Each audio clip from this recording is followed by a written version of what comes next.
Hello everyone, welcome to Rotated Nix's Eye. We are playing to 1,250 points on this map. We got 5 control points. This is the familiar map Nix's Eye, although it's been tilted 90 degrees. Looks kind of like a big old halo ring or a giant hula hoop. Maybe God's own anti-son of a bitch machine. We are not going to let them have it, Marines.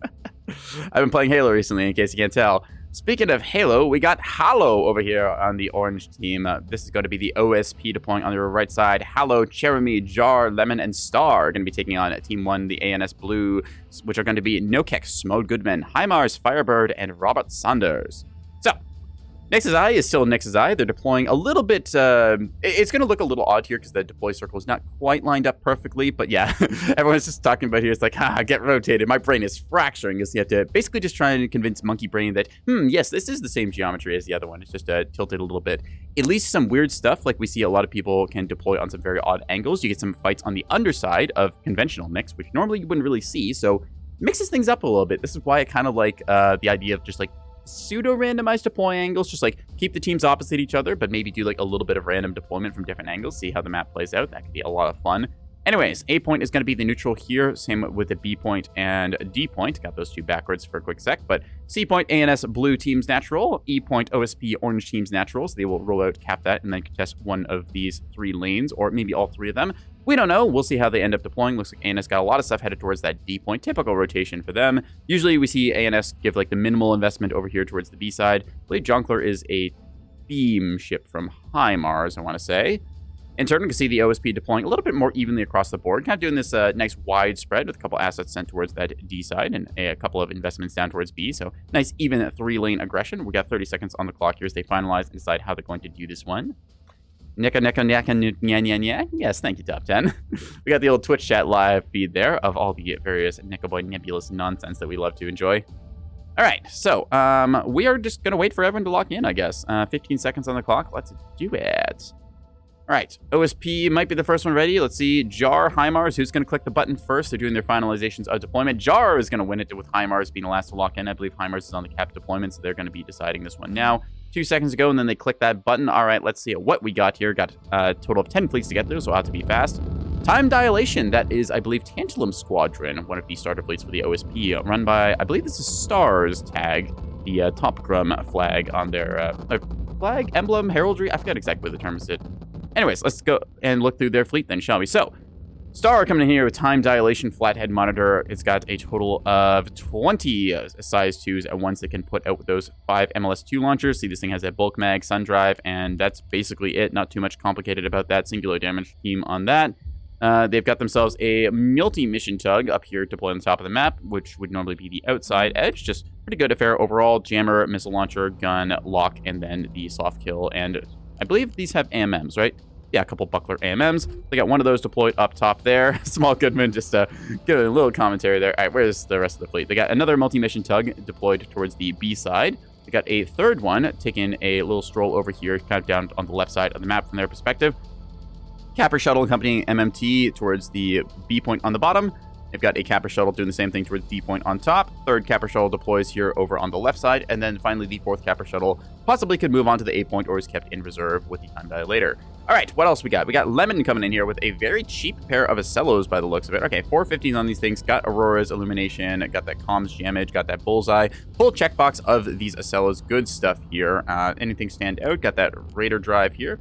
Reinforced nose. Yeah, this all looks pretty good to me. Wondering how they afforded this. What did they take on the other one? Ah, that's how you do it. All right, here's the tech on how you afford this. So full price Acello, and then you get this cheaper rail one. This thing is very skeletal, just going with energy regulators. Energy regulator in the big slot there, just getting all of the rate of fire you can. So 4 E-Regs going to make these railguns very effective against enemy capital craft. Take a look at what else they've got. They've got a couple of mine shuttles moving up here. Check the internals. What do you got? Matak Cooperative Mines. Okay, interesting stuff coming out there. And then we should see another one headed down here. Looks like this is going towards the B point, trying to do that initial rollout. 2 miners going out there. Okay, Jar coming up here with their own double cap fleet, perhaps. Okay, so multi-mission tug, and looks like they are being escorted by a combination of jammer and gun. Kind of wish the Warbler was on the bottom of this so you can keep the Pivisa and T20 facing the same direction. Minor tech I will criticize. Anyways, they had another one of those pairs going down towards B side, so seeing the classic multi-mission tug. This one's actually a slight variant. It does not have the lock, instead going with that Pivisa on the side there. Oh, there's the good old GG's joke as the first cap point gets touched. That's a little in-house joke we have on the stream. All right, anyways, you can see another one of those comms damage devices going along with this thing. Does this thing have... It's got Huntress. This has probably got Ithaca, right? Yeah, that's got the Ithaca for fireable tracks. All right, what else you got? Jar, we saw that one already. They've got themselves, it looks like a Bulker here with a little friend attached onto the belly. No, don't let me go. I don't want to go to school. Stay with me. For 250 on the broadside of this, got some backpack container stuff and a launch pad by the looks of it, if I'm reading that right. Right? Yes. Yes, small hangar with some fighter craft in there, probably a Pike or something. Got themselves a rocket shuttle hanging up back here towards the E point side. Double rocket torch on that. Naked capper onto the A point. 100 points or so for this thing. Actually going pretty cheap on this, but still 90 to 100 points, quite good. All right, couple of missile strikes trying to go out there. Looks like some containers were being fired off by, let's see, we had just covered through all of Jars, right? Yeah, Naked Capper, Rocket Capper. Oh, right, they had themselves a early warning on the left flank. That's what we missed. Who fired those rockets and who fired the containers? I wonder. It's Jeremy in her favorite 3,000-point container liner. So we'll see how that ends up going. They tried for a siege now and were not successful on that one, but they're staying with the rest of their flock right now for protection. This thing is it's a fan favorite for the direct fire fanboys. Ooh, that's a fun little sentence today. Anyways, Hallow over here got those 450 broadside. Ooh, 450 flippers, no less. Okay, so trying to go for the full rotating on this thing. Can lay down a lot of suppressive fire, especially combined with that rail Acello. Seeing also the frontline Acello, wrong target. Frontline Acello accompanying this, so they got supportive fire and then a lot of direct damage. That is a nasty battle group right there of about just like half the team's resources, give or take. In the back, they've got themselves a Bloodhound and T-30 sort of escorting device. This thing has got track correlators, adaptive radar receiver, and that's about it. So just kind of a nice way to round out. Anyways, that's what the OSB has got. Let's see what the ANS brought to bear against them, as I've actually gotten through those in reasonable time. Let's take a look at HIMARS since we saw them a little bit earlier. This is going to be a Naked Capper over here on the D point. Easily able to be cleaned up, but does the bare minimum. Got another Naked Capper trying to go towards A, although Jar has in turn stepped off that, so it might actually be able to slide onto that point. We have containers fishing for a C Capper here, not going to be finding it. Looks like HIMARS has moved their other assets off the point. Mark 62 brick on this one. This is going to be, which one? Number 4? Okay, so Mark 62's Defender and Chat Box. Pretty standard stuff there. Got another one of these things lingering near the B point. Might be able to find those mines, or maybe it's just going to cap it for free. Jar, why would you put pizza on a jammer? They're having a little bit of fun conversation there about ship names, if I had to guess. Gunvet moving towards D point over here, keeping that on safe overwatch. One caps the point, the other one does the overwatch safety security. All right, this one might get missiled there. In turn, gonna see what else you got. You got a one down here, which is just stepping off seaside. And then lastly, you've got Beam Destroyer on the bottom of the map to do safe overwatch there, and a Beam Destroyer kind of over here to cover the seaside.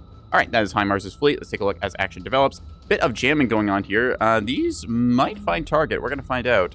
There's no point defense on this thing. Yeah, I got smoked earlier, so this is going to be a very dead ship. Good night, sweet prince. Plonk.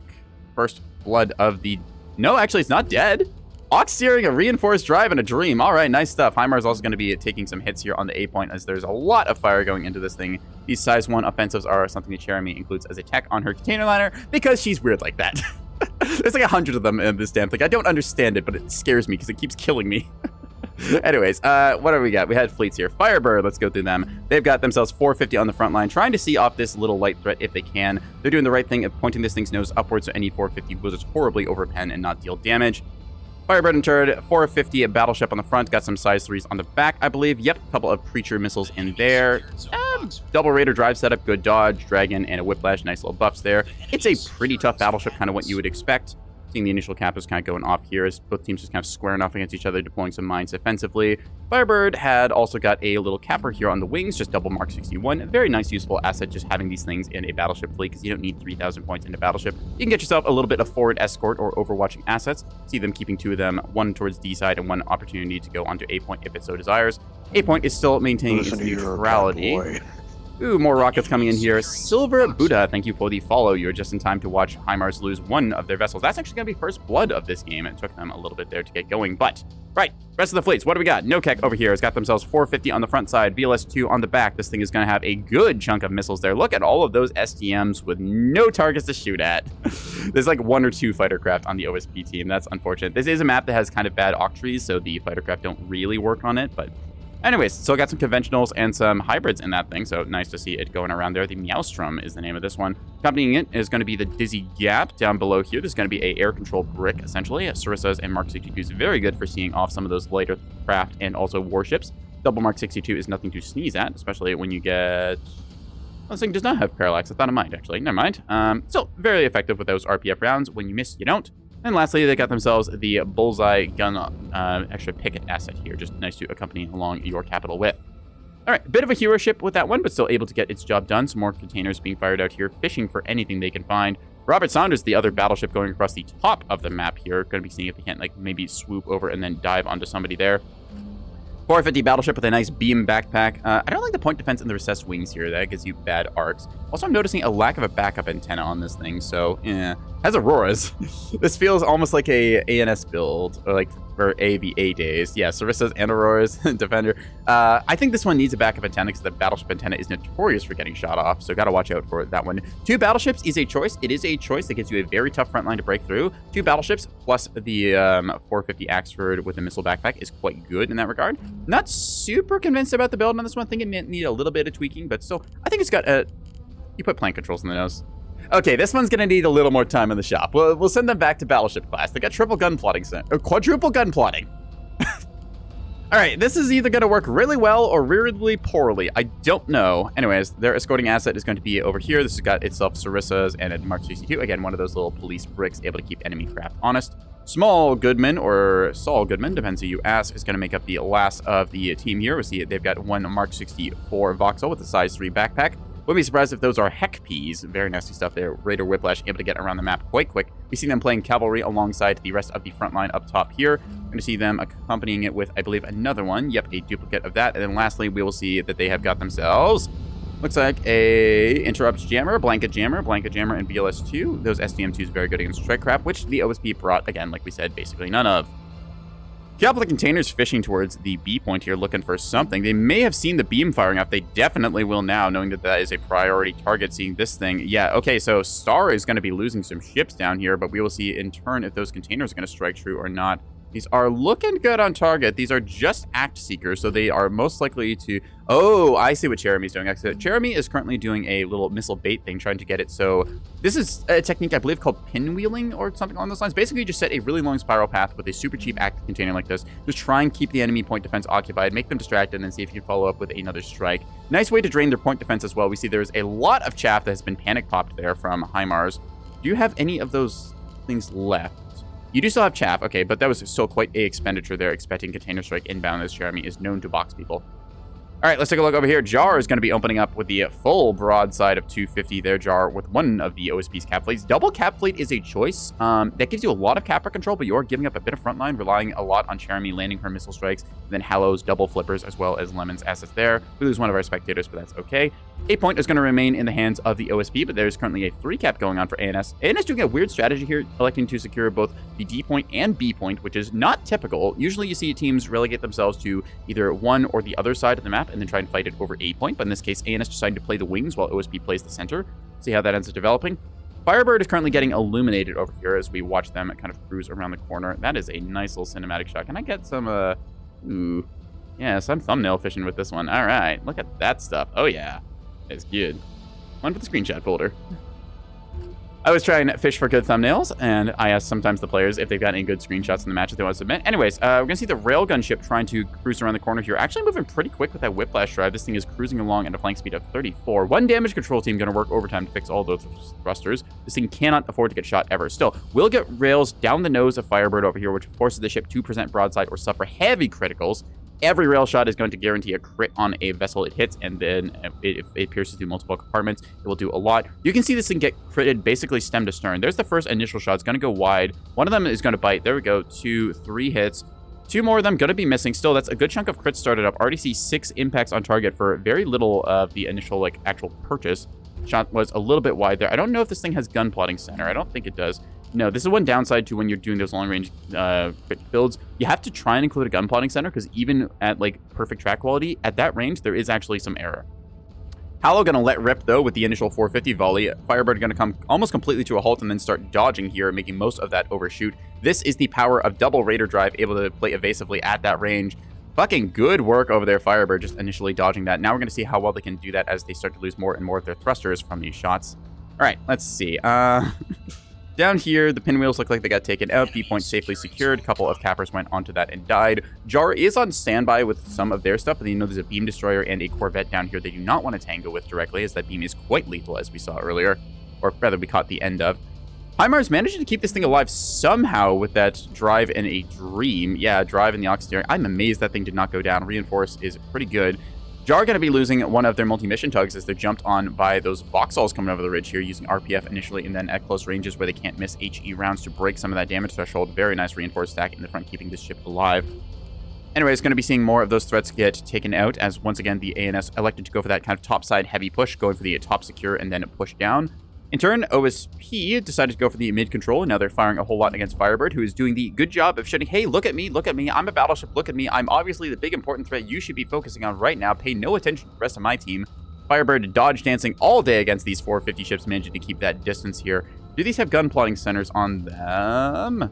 Aux steering, I do not see any gun plotting center. Yes, so that is once again going to be the case. Firebird with the accuracy debuff from the enemy there. Well, I say accuracy debuff, rather the unbuffed accuracy of the enemy, able to play that effective dodge dance game. This might say something about it, though. Jeremy, being a container veteran, able to queue up a nice little looping strike there. You can kind of see fires one off and then queues up the second volley to go for a swing. These might actually swing a bit far to the right. We're going to see if Seekers will catch this. It looks like most of them will, but a little bit iffy about some of that distancing there. Firebird is going to get locked up here and will have to do good emissions control to avoid dying to this, as they have quite a lot of stuff coming their way. Seeing some of these initially staging now. We see some glitter on target. Does Firebird have the ability to defend this? There's not too much threatening them right this second. They do have the ability to shoot these things down before the enemy really gets into them.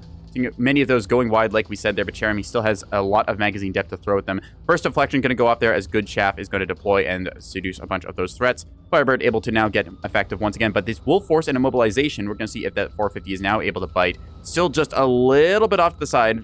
Battleship taking a couple hits there. Does lose its antenna, as is tradition, but still holding up pretty well, all things considered. Remember, this is like 3 different players just trying to focus fire down this battleship, and is currently doing all right. 17 components destroyed, 3 of them kind of damage on that one.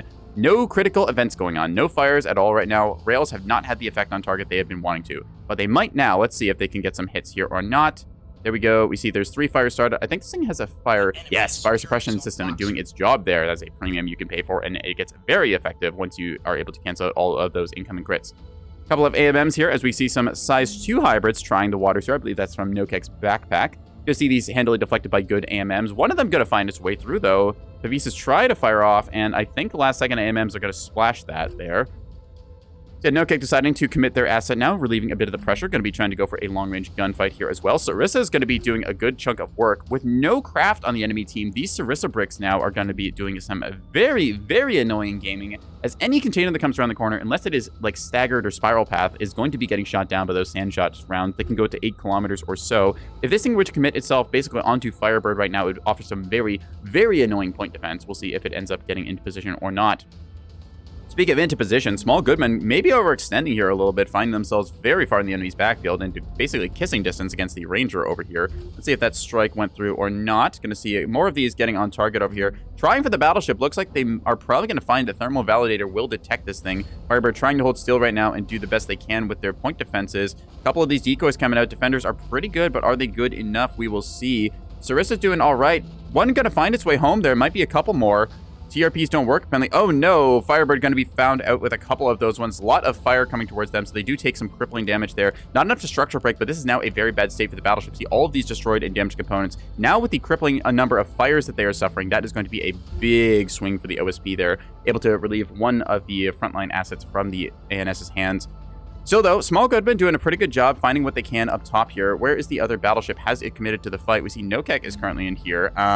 Chaff didn't want to chaff. Oh, that's unfortunate. I'm not sure if Firebird had used up their chaff or if maybe their launcher had gotten shot out or something there, but yeah, Tasty commenting about the active decoy. Firebird can occasionally suffer the same issues that many player, myself included, suffers, which is just you're trying to deploy your stuff and unfortunately you just hit the wrong keys. You go for something that's like a little greedy. Anyways, more of these missiles going to be coming over here. So again, could see some extra deployments of other picketing assets. I think the HIMARS is trying to go for a get down Mr. President move here, see if they can't push one of their ships with the guns. Unfortunately, Defender in the wrong range here because the main thruster was knocked out and they had to flip it around. Can't quite get the roll here, but will actually kind of... Okay, there you go. Sarissa's doing what I said there. So yeah, 2 Sarissa shots per container. Gonna do a get down Mr. President move here to try and save the Battleship. sacrificing one of their cappers for it. All right. Battleship over here suffering a lot of critical events, has a reactor overload. Maybe can fix this one in time. 86% on that. Looks like they will get it. Magazine going off as well. Firebird having a bit of a problem there as they're just suffering through the magazine depth issues as Jeremy's able to send out more. Sunfish missiles being deployed up here into Small Goodman. Small Goodman not having the best angles here, but active decoy is still pretty darn good. The Sunfish missiles are active CMD validators, so they are not actually going to work on that. I don't think they fired on the correct track. CMD valve should have worked. Or maybe it's the jamming, hard to say. Anyways, these Sunfish 2s over here might have something to say about that. A couple of them are going to be trying to find the kitty here. Looks like it took one hit or so, but it's still doing all right. Active decoys are quite good there. See if more of those are in place. This must be a variant of it, right? I think. Yeah, okay, this is a variant, a remix of the original, what do you call that, fleets? Tantalum Squad, that's the name. All right, anyways, ECAP is ECAP has been completed as it looks like HIMARS over here attempted to step on that point and was rapidly unmade by a whole lot of fire. See rails going off there in the distance. All right. Made it to a stream? Well, I'm glad to have you here, folks. We have a lovely game on Nyx's Eye right now. Anyways, as we saw in the front line there, Firebird, still beaten, bloodied, but alive, is able to recover some of their systems, trying to desperately chain restore their systems now. Battleships, if not put in the dirt proper, can eventually get themselves back on their feet and put everything back together. Something up with TRPs might be the map Octree. Yeah. I think that might have been some semi-actives. I'm not sure on that. I don't know Cherami's exact container loadout. I know she likes to mix her salvos, as you should, because making it so the enemy has to deal with like 5 or 6 different secret threats is a very, very good thing to do. Although it is hella annoying to play against. Anyway, Sarissa Brick continues to do its job, just pecking away at 1 or 2 containers here. Yeah, double Sarissa fire coming now from up top, as well as the Battleship Sarissas. And I believe the other Sarissas on this brick are going to use themselves to great effect, diminishing so much of this salvo. We're going to see a little bit of it go off, but the rest of the defenses here on the Meowstorm, which also has Auroras to clean out decoys. Damn, the builds we are seeing today are something. All right. This thing has flak defenders and Auroras. You didn't include Chaff on this at all. You mad lad, you. Okay, well, that's a choice and a half right there. I guess with the active decoys you can fit in the backpack, it kind of makes up for it, but all right. Anyways, we're going to see the Acello down here taking a little bit of heat from up top. The very accurate Battleship fire is going to be raining down on that. This thing does not have track-correlated spyglass, so it is limited to basically bullseye or parallax lock range, but once it's in that range, these shots are going to be incredibly accurate. Basically zero spread on those guns. Yeah, Sarissa's doing a lot of work there, and Jeremy probably just kind of like biting her tongue here, kicking herself, because it's like, dang it, they know what my build is. Curse them for bringing like anti-craft and anti-Morline munitions. Arg. See that she has taken some direct fire damage here on these various banks, and there's still quite a few containers left here, so they can do a couple more salvos. I'd say they probably expended like, what, half or more of their things? They had about 50s, 60s, couple of like smaller missiles. Okay, so maybe like a little over half of their salvos still left. HIMARS is hanging out with a couple of these assets. Small Goodman, again, playing the cavalry role with these voxels, looking for anything in the backfield they can pick off, be it multi-mission tugs or maybe this time dilation device in the back. Remember, this thing is quite fragile, and if it does get its systems knocked out, like this magazine with a good AP shot, there is no way it has to repair that. No restores left on this thing. Only a damage control team is what it's brought. Still, Singular Rapid is enough to keep your ship from burning down to a lone crit, which is why I highly recommend put a damage control team on your builds. Please, I know you want to cringe out everything, but it's worth having it just with one. That way you don't die to like a random singular lucky missile that finds you. Anyways, Fury is living up to his name, laying down a pounding over here. Quinta able to move fairly evasively as the Raider drive is going to keep it dodging and it puts Bow on target. So maybe a couple of those shots going to be finding their way in. They're just at the edge of range here. Still, all things considered, doing half decent. All right. Comet Cap is going to be going off here as Jar has found an opportunity, and Hymar is going to be saying something about that. Hymar's immediately going to be tasking Best Girl onto target. Should see this thing slide around the corner and open up with its beam before this cap goes through. Let's find out. They are currently looking like they're going for it. Take a little look-see around here. There's a dead ship and a live ship, so they'll have to decide which one they want to hit. That is a decoy. I think we have hybrids on target. Yeah. Hybrids here are trying to find their way in. I believe those from the backpacks of the CLs. One gonna find its way in, and Hekp is right down the snoot of this thing, completely gutting out the gun plotting. The CIC is redded, mag is redded, and everything else here heavily suffering. That's why you just need one good Hekp on target. But guess what? There's gonna be more of them. Okay, here comes the Hekp. Woo! When it rains, it pours. When one gets through and you knocked out, all of your point defense is gonna go with it. Splat! That is the lights out on this thing. The Quinta is dusted. This thing is heavily suffering. Still has those 2 reinforced lockers in the front because it's lucky. Able to get the CIC back and maybe a boosted reactor, but that will leave it immobilized. Probably was trying to restore the drive in that case. Could potentially chain restore into that locker. That's probably the better call. Get yourself your CIC back so you can actually fire your point defense guns. You don't actually have power for that, so they'll need to commit onto fixing that thing proper, get that large locker back, and then probably do like large locker into Raider drive and reinforced mag. Yeah, they have the secondary mag. That's not great. Anyways, that's going to be a big purchase found there. Robert Saunders going to be diving their way downwards, looking to get into a fist fight with Hallow on the front lines. Periodic Retribution lives up to his name as it's flipping over to the other side, trying to get its guns active. Has lost some of its internals here. Braking thrusters a little bit wounded. Going to hurt that mobility. Jeremy trying to stay hidden for the moment, get themselves on target so that they can take a couple of hits here. I believe, yeah, she's done this strategy of the reinforced snoot, which is surprisingly tanky, but does nothing to really help your container bank health, as these are still very large hitboxes that a singular good hit can knock out if they are accurate enough. ANS kind of did their initial dive towards the top of the map. We've come up to about the halfway marker here. This is, again, to 1,250 points, not 1,000 as many games are, so we will see how they develop the map from here on. A couple more of these Sunfish missiles going around. These are being sent around here, and I believe that, yeah, I think the intention was to try and use TRPs, which cause the command validator to work. If you don't have a track selected as your target, then the reference thing will not use itself. Like, basically, you need to set like a waypoint here that like it bounces from with a TRP. That's a whole command seeker thing. Play the missile tutorial. You'll understand what I'm talking about. We'll see if these Sunfish are able to find target or if they die to chaff. HIMARS, I believe, yep, has some AMMs there to deploy as well. There's the chaff deployment immediately. A lot of extra bonus chaff, making sure these things are going to get shot down. There we go. Safety and security there. Still engaging a not favorable fight. Custodian and Charlatan over there going to be doing a good job seeing off HIMARS' threat. Let's see, where did those CLs go? We were talking about them just a second ago. Yeah, CLs seeing an opportunity here, recognizing that Jeremy is vulnerable right now, not too much frontline to hold them back, as this thing is going to have a lot of damage into it. There's going to be a bunch of the AMMs and offensive missiles taken out. Containers are going to get knocked out here as well. See that there's 12 restores on the thing, so it can survive longer than you might think. We're going to see some of those size 1s trying to go up against them, but unfortunately the heavy jamming going to do a number here. Probably going to mess with those Saw Seekers. We'll see if these things are able to get on target at all. See, Small Goodman is currently not quite positioning their jammers right. This thing is going to maybe find it. At the same time, maybe looking a little confused there. Good flak off the side of this thing with some rebounds coming out here. Cracking off a couple of these rounds into these size 1s could be very effective. Jeremy trying to go for a desperation play here, but losing their bank launchers and also suffering heavy damage across the ship. Needs to be relieved, and soon. Hallow currently occupied trying to deal with the oncoming threat of both the Axford and the other battleship. Looks like they're occupied on the Axford right now. Do not have a good opportunity to take down these flanking CLs. This is what I talk about when I say CLs are great cavalry ships. If you see an opportunity, absolutely pounce on it. They smacked that Ocello off the map. It was not holding them back at all anymore. It's desperately trying to put itself back together now, doing the chain restore. Like we had mentioned, does have those 2 restores, so can get the mag as well. Still, we're going to see the backline support asset here suffering a critical event now. Going to be seeing a lot of damage here. There goes the drives. This thing's structural break is most likely inbound given the sheer volume that it has and the amount of fire coming towards it. Focus here, trying to play that long-range game, but looks like the Maelstrom over here taking the better part of the engage, just laying down effective fire from the long-range department. ANS pulling ahead on caps once again. C-cap is resecured there as we see Best Girl cleaned up shop back here and then it was able to move on target. Going to see some missiles fired off over here. So a couple of just act with wake validators. Okay, so a very cheap size 2 missile there, but still nothing to shoot it down the moment there as the Pavise was not in arc. Still got soft killed and was handily dealt with.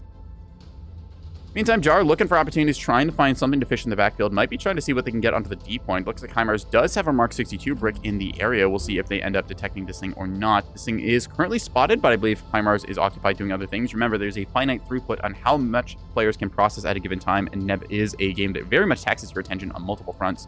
Speaking of multiple fronts, we'll take a look at the main one.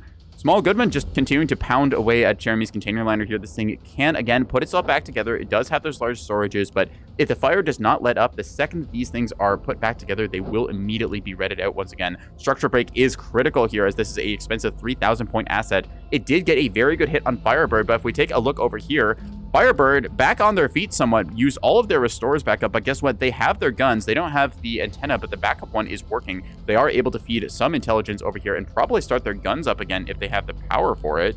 I believe they've got a single microreactor, so yeah, single microreactor. You can't run that parallax. Actually, 2 of them here, maybe enough. Not sure on the power exactly drawn from that. Dragonfly and a Raider might be enough, yeah. Definitely can get those guns back up, so Firebird will be able to do something once again with their battleship. If it was not killed, it will get back up. Trying to do some capper warfare stuff, looking what they can secure down here on the B side. Maybe going for one of Hallow's assets here in the backfield. Don't believe that they have anything that can effectively damage that, but it does have a T-30 to see off those threats. Gonna see Small Goodman up here, again, just continuing to pound away at Jeremy. There we are, so Jeremy's container liner will finally bite the desk. Structure broken and flanked like that is no bueno. Hallow kind of boxed in here with two awkward angles trying to run over this way, but we see that Nokek has the ability to lay down fire on them, and Small Goodman is going to play relentlessly here. Lagging just behind them is going to be Robert Saunders, who is going to be going after them. Brett Fetz Zeros, thank you for the follow. Welcome to the stream. Robert over here, gotta be looking to pick off some stuff. The Custodian here is vulnerable to 450. 450 is effective against basically everything but the lightest assets. Same can be said about 250 being effective against everything but the heaviest. So in this case, 450 will find its way into the Custodian and detonate, dealing a bunch of damage to this reinforced snoot area and also the drive and reactor. There we go. We saw one of those big hits as it just damages across the entire hull. That's what we're looking for. See that rapid flash? Yeah, this is what happens when very accurate battleship fire finds a ship like this. 450 does not play, and we're going to see this thing splashing a whole bunch, although it is actually going to overshoot a bit there as the drive was disabled, causing the ship to drift. Nokek in turn going to be pounding away with those Mark 62s, trying to do some RPF damage against this thing. Probably should switch to HE, seeing as how it is crippled right now. They will be able to make a play happen with that. Jar over here is going to look like they're going to get the actual initial aggression onto HIMARS. Yeah, Jar came out with the rocket ship, and it was not detected initially. Got its strike off, but it looks like HIMARS is now going to say something in return. Mark 62 is still alive in the nose on this thing. Defender probably saw off the better part of this threat. How many rockets you got left in the bank? Blew your entire payload. That's unfortunate, right into the Defender. All right. Might have had a masking issue firing one then the other, but we'll see how that develops. Best Girl kind of lurking back here in the wings, guarding over that C point here on this rock. Could potentially push itself up and engage into the frontline fight here if Hallow is not careful. Hallow, in turn, going to be rotating over, trying to lay down some 450. There we go. As we see, 450 very effective against these frontline ships here. Paramore having a rough go. Jar with the bruh. Not sure what Jar is referring to exactly in that regard. Could be that backline fight over there where HIMARS managed to survive, or some other events. Hard to keep track with double capitulate on what everything is happening right now. Where is Jar? They've got this early warning, but that's not what we're looking at. What do you got left? You have a C-56 Bulker, but do not appear to be currently finding anything. So yeah, HIMARS might be able to get a beam on this thing. This Bulker will generally win this fight, so we'll see just how that goes. They're talking about how many rockets they tanked. Yes, so in this case, actually paying for a small locker, able to get the gun back up online. Whether you take the gun or the chaff box is the choice there. They like to go with the gun. Take a Raider drive, no less. All right, that's going to be some fun work here. Ooh, we got a raid from Expert Strunger over here. Thank you. I saw you playing Nebulous earlier. I just checked on the category. I hope you had a good stream. I've been seeing you pop up the Neb stream channels, doing some of your own stuff. So, hey, welcome to the club. All right, some size 2 slap missiles coming over here. Going to put the Ocella firmly in the dirt. This thing is not structure broken still somehow, but it is, in fact, dead as we saw the CIC and Drive get knocked out there. Alrighty, let's take a look at the board right now. ANS looking pretty good right now on 886 points. OSP in turn 674. Still can bring it back a little bit. 450 flippers put a lot of damage downrange, and the problem that they're currently experiencing right now is that these CLs, they are in the danger range because they literally cannot dodge at this distance. These 450 flippers are going to be relentless, firing one side, then the other. Rotato potato, as they say. Or maybe it's like rotisserie chicken. Yeah, your choice. Anyways, you see this thing still has most of its internals and is able to lay down a lot of comfortable fire. The Kitty, in turn, is having a bad time. Yeah, 450 does a lot of work against CLs. CLs got a very good aggression here, but unfortunately got a little too eager. Did not quite realize just how much firepower Hallow still had left in the banks. They managed to take out Jeremy and do a crippling number on Lemon's one Ocello over here. So honestly, though, the CLs probably paying their tonnage worth, at least in this game. The question is, how long is this game going to go on for? 4-cap on the way here as E-point is being secured. HIMARS walking one of their assets over onto the point, and then Nokek in turn going to be reinforcing it. Nokek has put their top towards incoming salvo, whether deliberately or accidentally, we will find out. Are these going to fire off? Yep, there we go. Point defense starting to fire off now. We'll see these things get in range. Here comes the defenders, and the Aurora is just going to handily clean that up before any purchase is made. 4-cap is secured. C-point, we're going to see Jar stepping onto the point now, trying to go for that back cap. HIMARS might have something to say about that. We'll see if this beam destroyer is able to rotate on target. Already can see this thing's turning thrusters going on there as it's trying to get itself on. It's accepted its new heading. It's going to be pre-aiming and seeing if it can get a shot. Bulker like this with the 250 is actually starting to face the wrong direction, expecting there to be a beam over here, perhaps, as we see. I believe it was trying to turn there. Yes, it's trying to turn in the wrong direction, does not realize the threat. Suddenly, it's going to get hit in the butt as the beam comes around the corner here. 3 caps are now contested over on the 8-point. Firebird, wounded, although still alive, going to be stepping onto that. There goes the beam right into the broadside of this thing, going to be cooking away at mostly just the structure for right now. Unfortunate aim points is a thing on this. See now, immediately the gun's loading to retaliate, going to be trying to turn over here. If this thing does get drive, that could be crippling. It is also powered only by a jury-rigged reactor there, as far as I can tell. These are just... Oh, no, it does have a civilian reactor or two. Rapid cradles and reactors have the same R stat, so it's hard to say. Anyways, HIMARS going to be exchanging a little bit of fire. Firebird saying, wall A is mine. Firebird crippled by Jeremy's missile strike, but still alive, like we had said, not put into the ground by those Bulkers. Bulkers now realizing their error, suddenly having to rotate over and say, oh shit, we better shoot this thing instead of those CLs. Beam going to be held down here. HIMARS knows that they are on borrowed time, so they're just going to do all the damage they can. Knocking out those braking thrusters limits the movement speed of this thing. Going to be taking out some of the guns there, as we see. Still, enough of the guns should be alive that they can see off this thing's nose gun. The beam is pretty healthy, but not healthy enough. Going to see this thing now get smacked. This is the classic case of 1,000 point Bulker versus a about 600 to 700 point Beam Destroyer. Beam Destroyer can do some crippling damage, but needs to get that right angle burn or position fire onto one of the essential areas in order to cripple this ship. Frontliners like this are quite tough, but they still will be crippled a little bit there if there's a follow-up strike to attack, as they do not have the ability to reverse fast, and you see them losing some of their internal modules. Mines left in reserves down here on the B side. HIMARS might be able to step onto that B point, which is currently undefended. Looks like it was capped up and then cleared. The game is nut happy, as they are saying here. Robert Saunders looking for something else that they can maybe find a shot at. Robert just not really finding too many things to shoot at all game. Able to lay a little bit of suppressive fire, but their battleship just kind of adrift in this kind of like graveyard of ships over here. Just mostly light assets, no big front lines that they could attack into. Small Goodman able to sort of slide themselves. As we see, the front of the Vauxhall has in fact fallen off. No teams left on this thing, just trying to keep itself alive and drifting. CIC in the back will allow you to do this, but you are piloting a whole, like, basically just the skeleton of the ship as it came, like, out of the shipyard. It's like, oh yeah, we got the CIC, we got the drives, it can move, don't worry about that. The rest of it, we'll finish that after lunch, and then they never did. Anyways, Hallow going to be stepping onto the point here, does finally see off Firebird. Firebird got crippled earlier on, as we saw by that container strike. Structural break is a big deal on a battleship, as it means that all of that 450 that it was taking is able to migrate into the essential components. All right, let us see where things end up going from here. A point is secured, but this is still a very favorable situation for the ANS. Currently, that is about 200 points for ANS to win versus the 500 or so that OSP is going to acquire. So ANS with a 2-cap will comfortably secure that victory. The question is, how are they going to hold on to it? We also see Junkler over here is going to be moving on to the B point, which will mean this is a 3-cap. ANS winning this one pretty comfortably on the cap warfare so far. We're going to see if ANS is able to secure the cap lead and hold it or not. OSP does still have quite a bit of frontline assets. Small Goodman basically out of the game, and Firebird as well, so they got a couple of assets left around here. In turn, OSP also heavily bled. Hallow doing pretty well, all things considered, the amount of fire that they had been having to wither that whole time. Tasty calling it GG there. Yeah, so that's going to be at 1250. We're going to see the flip over as the B point goes through. I think that's an early GG, because still I've seen some games have a rapid flip in the last second. We're going to see just what ends up happening here. Bit of the 120 mil over here trying to say something to Hallow. Hallow might have some words to say in return in the 450 millimeter caliber. I believe this is a classic case of mine is bigger, so we'll see just what happens there. Kitty over here going to be getting smacked in the face by all of that 450 as well. Yeah. 450 sustained fired bulkers like this, they are a bit of a risk because you're playing that like sustained fire game that the ANS loves to play and dodge dance with. However, if you can lay onto target, you have unparalleled rate of fire. Firing one side, flip over, fire the other one. You can do a lot of damage with them. Again, it does play the risk of you being a rotisserie chicken out in the middle of nowhere without the ability to fire one side and then just like dip back into cover as conventional bulkers do. Because otherwise, well, you're just basically playing conventional bulker, so why not just go with the singular side? Forgot it was 1,000 on OSP side. We'll see how things end up developing there. I think it's just them trying to figure things out. All right, anyways. Time dilation device is going to be eating some of that very accurate 450 fire. Like we said from Robert Saunders, they had 1, 2, 3, and 4 gun plotting centers. I believe that's redundancy. I don't like the plank controls in the front. That seems very vulnerable, and you want to put nose towards enemy with this thing. Bit of an odd build. Parallax to the track rollator. Huh. Interesting. You've got bullseye for that and parallax lock anyways. Bit of an odd build here. Still, it's getting job done. It's going to be putting some very accurate 450 fire into the time dilator, which is then going to probably be seen off of the E point. We'll see how that goes. Talking about a little bit of these stuff there. Advantage 3, something hard kill. What doesn't sound appealing about 3 revolvers?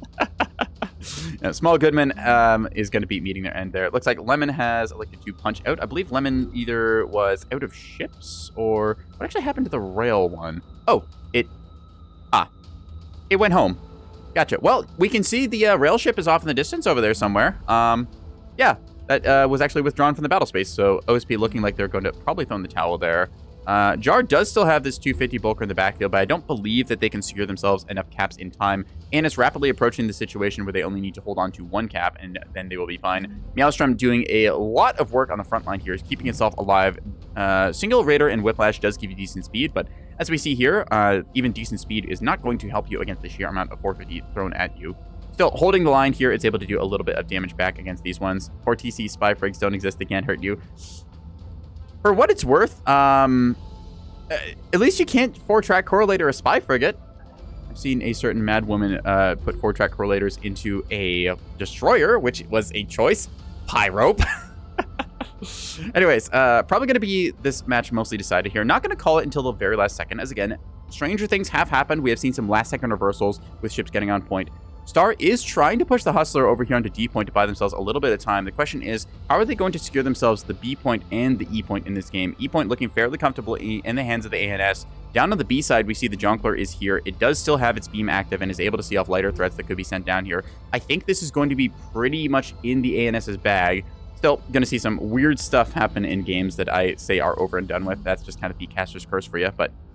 All right, I think we're just going to watch this one play out on rotated Nyx. If anyone's not familiar with this map, it is just Nyx's Eye, but rotated 9 degrees, so it looks like a big donut halo ring, and that makes people play funny. So, all right, that's got to be Firebird calling a GG there as well. Firebird, I think just recognizing the state of the game. Yeah, they've done the calc here. They say, like, all right, even with one cap, we should comfortably win this one. OSP fell a little bit behind on caps and also lost quite a few of their assets across the top. Very good push from the ANS coming over the top here, sensing opportunities and then diving down. The very strong Heck P strike showing that you can pen through an Acella's PD net like this. Even something with, like, what I would call a very effective anti-hybrid grid, which is these Auroras set on battle short, command jammer on the back as well. They were able to weave a hybrid through that and get the impact that they wanted, just completely smacking through the center stack of this thing. CIC read it out so it couldn't defend itself, and then the follow-up strike again, putting the nail in the coffin. So very good CL play there from Small Goodman up until they ran it into the 450 frontliner, thinking they were invulnerable because they'd killed off the Anacello, taken out Cherami, and then just suddenly realized, oh right, 450 is actually very effective against light cruisers. Oh no.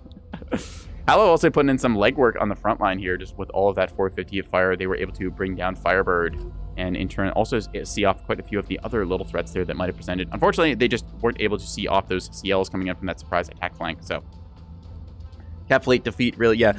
OSP maybe actually a little bit light on the beef, going for the double kind of cap plate like we saw here from Jar and Star. It is quite good to have capper assets, but you do need to have something to contest against all of this beef that ANS brought. Like, the combination of the Battleship, the 2 Axfords, that's a very good frontline build right there. Small Goodman coming in then with the extra little bit of kind of frontline flanker assets of these double CL plus their escorting jammer asset. That's quite a lot to go up against when you have double capper assets, as you have to try and basically win on the cap case. And unfortunately, they didn't quite get that. There was a lot of early game sweeps where they were taking out some of the lighter assets, which is the right play to move.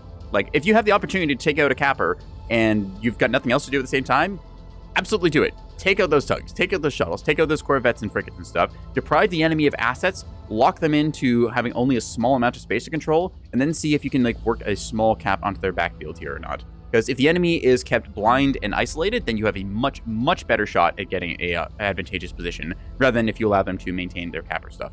So both teams pretty bled on cap assets in this late game. Like, the only corvette I think left is one of HIMARS's very wounded Mark 62s, and then just a couple of frigates around the map. So yeah, that will be a GG, well-played call for that one. All right, yeah. And it's going to be taking it and securing it here on rotated Nyx. Let's go look through the post-game summary just to do a quick evaluation of stuff. Yeah, Hallow didn't hear no bell. Frontline was holding on there. Unfortunately, Frontline could not see off the other threats before they killed off their supportive assets, which is a little unfortunate. Like we said, Firebird there, again, playing the kind of, hey, look at me role, taking a lot of damage and still able to live until the late game to get that A cap. Did only a little bit of damage as they weren't able to get the most shots on target. Cherami got a very good strike onto them as they were not quite able to correctly MCon that, or possibly other situation happened. Wasn't quite super certain whether it was like a chaff issue or if it was the active decoys not working or what. Small Goodman commenting on the Acello tanking 5 Heck Ps. Yeah, Jar able to get some good rotation fire going off here, but still not able to do the most damage, as quite a few targets were either evasive or armored and just bouncing off those HE shots. Jar able to do a bit of cap fleet work here, did have their goalie bulker here. Okay, so a little over 1,000 on that one.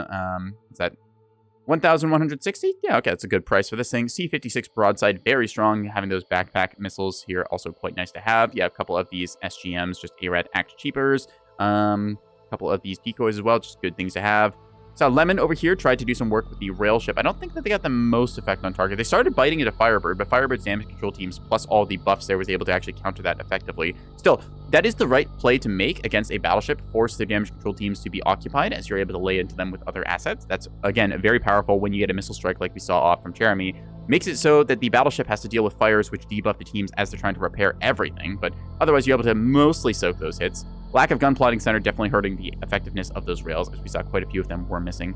As for the other Acela, that thing just got smacked by size 3 hybrid Heck Beast, and that was the end of it. Star trying to do some Cap Fleet gaming with one of the remakes of the starters, having a little bit of a TRP issue with the Axiom Ds, I believe it was. Let's see, what else have we got there? HIMARS did some good Beam Destroyer work in this game. Yeah, this thing, Junkler pulling 13.5k. Nice stuff on that one. No-Kick getting some very good work done. 21, just shy of 22k on this thing. Very nice work from the Meowstorm. The Dizzy Gap getting some work done with its RPF rounds. Actually, wow, look at the damage dealt with this thing, okay? Like, this thing dealt, if I'm reading this right, 7.5k. 1,000 of that is HE RPF. 1.5k is going to be the HE. So let's add that up. That's going to be like 5k worth of damage dealt from just Sarissa, if I'm correct on this, right? Or... yeah, because this thing didn't have any missiles. So that's a lot of Sarissa damage against containers. Because each one of those things would do full damage to containers. That's like 75 times 37, which is... oh, no, that's not... that's a destroyed count, so it would be double that. That's like 37 times 2 times 75, so that comes out to be... yeah, that's about 5,000 points of damage. Sarissas are good against containers. Force the enemy to play effectively against that. Anyways, Furious does not take really any damage because there was nothing really to hurt it all game. Racks up 23k, and then lastly, we see Small Goodman coming in with the killer flank on that thing. Yeah, those missiles coming in like super clutch here. Like some of them did get deflected, but the other ones, yeah, those Heck Bees on target, landing very well. Great expenditure of those things, smacking out that Acelo, quite useful.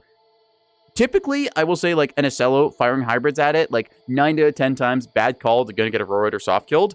This is the 1 out of 10 times where it completely guts the thing nose to tail. So, yeah. Small Goodman doing incredibly well there, racking up basically 35k across their fleet. Nicely done on that one. I was like, who threw 3 command missiles at me? I think it was Hallow who had, where was it? They were the flippers, right? I think it was. Yeah, all the way up here with the flippers and that.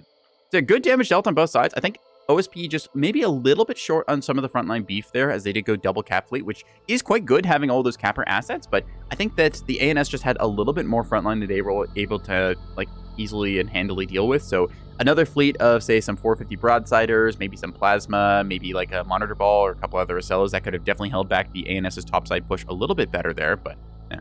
Size 3 Heck Bees are tested on Acelos, made them specifically to pierce that, but the price you pay. Yep, Walrus is Small Goodman for those who don't know, so yeah. Deliberate choices here made, so it's like, okay, I'm going to take this very expensive missile, make sure that I can punch through that point defense. There's probably like 50 points a pop at least, so yeah. Quite expensive, but still quite effective when they get on target. Anyways, I think that's where I'll end off the recording for this one. This was a very good game, so thank you to both teams for playing. That was quite a good show. I'll catch you in the next one. Meow meow.